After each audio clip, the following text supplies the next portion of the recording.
Ara I tai a tina nātu te Arikinui Kuini Nga wai hono I te pō ki te marae o Tuurangawaewae I te rānei ki te pōhiri ngā kapariki iwi moe moe a noahi treiria ki konei mō ngā tākaro iwi take NRL ki ngā kapa Māori ki kirikiri roa a ēnei rangi whakatānei.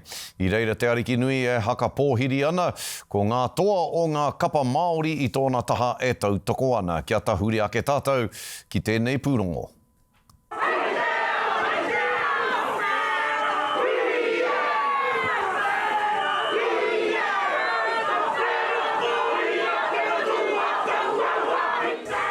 Te Arikinui e tū ki te haka ki ngā iwi take. Yeah, we love it and get goosebumps every time. So it's just culture and trying to elevate each other. So yeah, I love it. He mea nui rawa atu ki te whānau o te iwi take ki te haere mai. Ki te kāinga o te Kiingitanga, ki te tuku I te aroha nui. Ki aia, aotira ki te iwi Māori.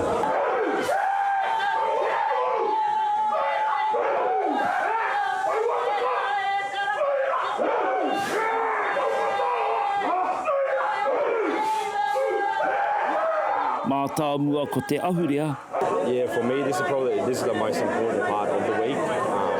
Culture to culture, getting welcomed on a country, onto the marae, following that protocol. For us, we do the same back home when we welcome people in, the spirits of country. The old people, we say marang, which marang means the ancestors, calling them in to look after everyone and keep us safe. Ko ngā toki no te whakataitai NRL ngā iho pūmanua o ngā rangatahi, puta no I te ao. Yeah, it's really important, especially for the people back home who don't really understand our culture or the Māori culture, and they get to see the NRL stars playing and experience the week and then showcasing what it's all about. So yeah, continue to keep growing together all as one and they keep moving forward.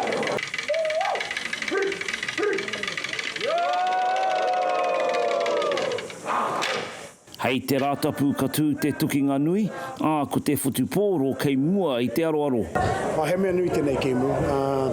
I tīmata tēnei whakataitai wanganui ngā kapa e rua. Ki te āwhina I te hunga rangatahi, kāore I whai wāhi atu ki tō rātau ahurea, Māori mai, iwi take mai. Anō I rāhakua ko te riki, te waka kawena I a tātou, ko te ahurea Māori, te ahurea o te iwi take, te mātua o ngā whakaaro, ne? Nō reira, he pakanga nui ka tū a te rātapu, me te hia o ngā kapa e rua, ke tā rātau kapa ki te tihi o angi tū. Engari, ko te mea nui, ko te whakaatu ki ngā iwi, kia matu ki te hunga rangatahi, e tāi ana koe ki te tū, I roto I tō iwi take-tanga, ki roto I tō Māoritanga anō.